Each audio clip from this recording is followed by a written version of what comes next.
என்னம்மா ஆச்சு? பேசிட்டே இருந்தா அப்படியே மயங்கிட்ட. என்ன ஆச்சு? அவங்க காலையில இருந்து சாப்பிடவே இல்ல.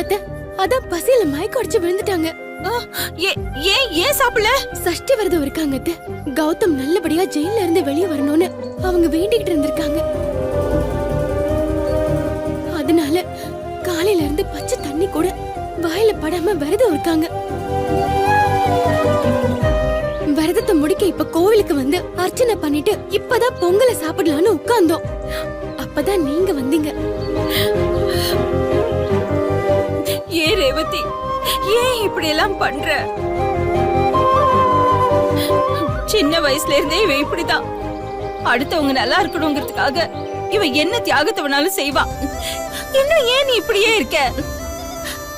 அத்தை, அவங்க பசி மயக்கத்துல இருக்காங்க. இருங்க, நான் போய் ஜூஸ் வாங்கிட்டு வந்துட்டேன்.